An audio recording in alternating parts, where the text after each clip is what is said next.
What's going on, guys? Cosmic Collector here, and in today's video we'll be unboxing the memorable Saga special Naruto Uzumaki statue. This is the banpresto special edition Sage Mode Naruto statue. I ordered this figure from Entertainment Earth, and at the time of recording it is sold out. In my last video, I reviewed the memorable Saga special Itachi, so if you haven't seen that video yet, check it out after this one.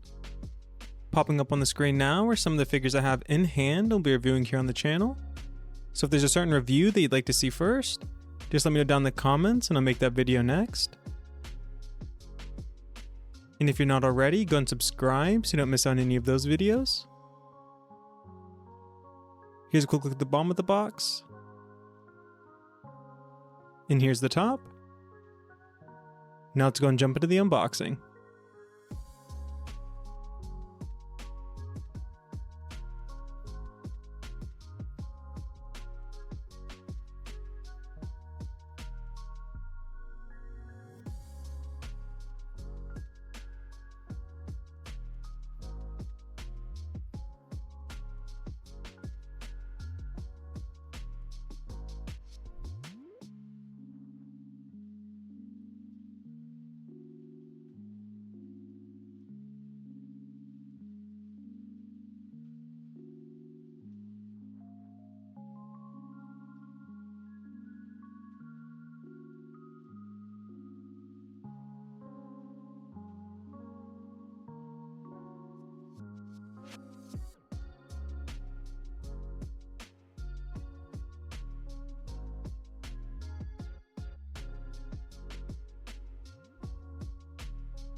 Alright, now that we have everything unboxed, let's go and assemble the statue.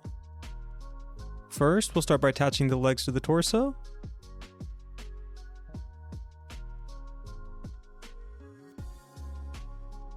Next, let's attach the scroll to his back, and that'll just key in like so.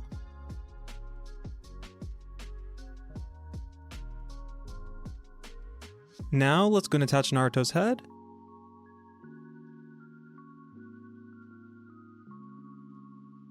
His neck is pretty long, so you just want to make sure it's inserted all the way.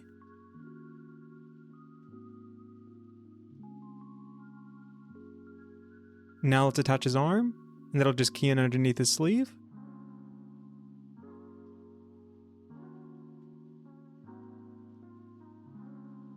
Lastly, we can attach Naruto to the base. His feet will key into these two holes, and his hand will just rest on top of the Rasengan.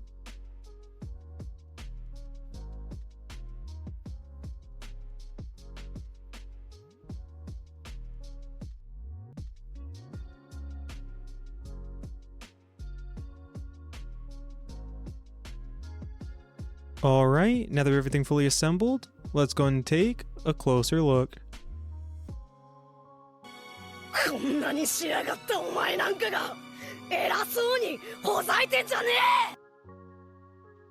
Overall, this is another incredible Naruto statue. It's extremely dynamic and I love the pose and design.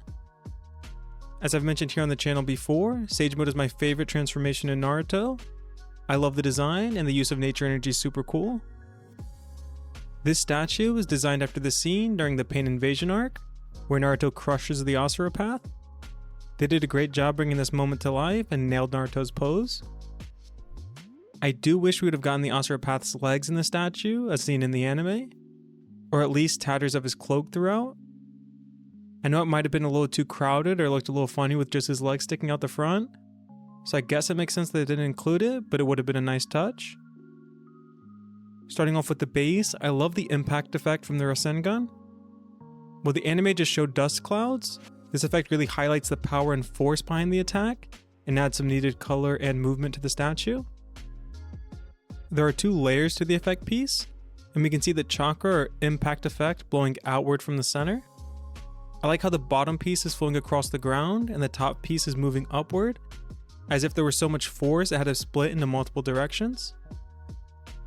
The mechanical pieces are perfectly sculpted, and I really like the metallic paint they used for those.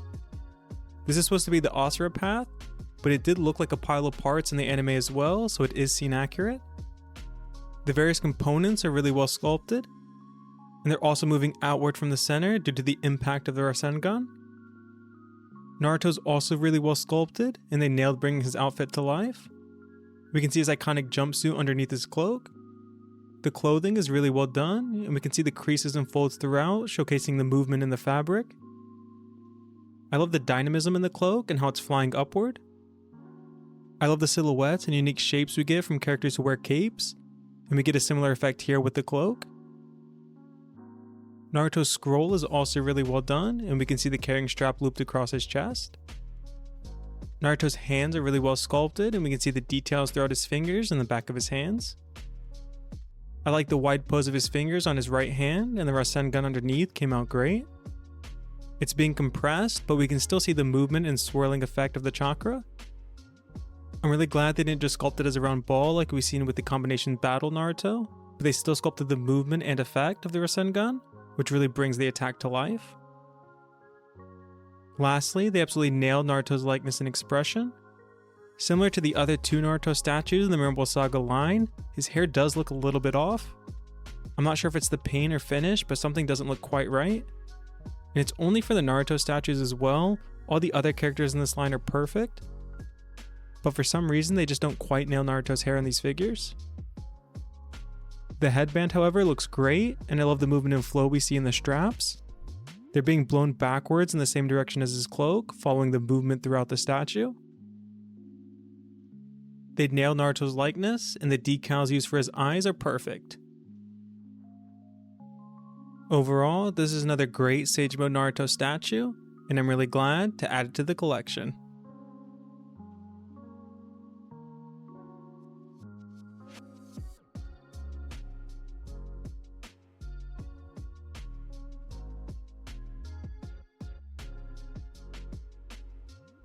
Alright, and now for the size of the statue.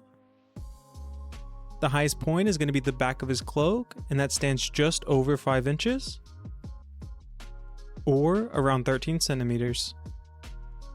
For size comparison, here it is next to a Funko Pop, and here it is next to a Funko Out of Box. Here it is next to the Grandista Sage Mode Naruto, as well as the Vibration Stars Sage Mode Naruto. Here it is next to the second Memorable Saga Naruto. And here it is next to the Figure Art Zero Naruto. And lastly, here it is next to the Memorable Saga Special Itachi.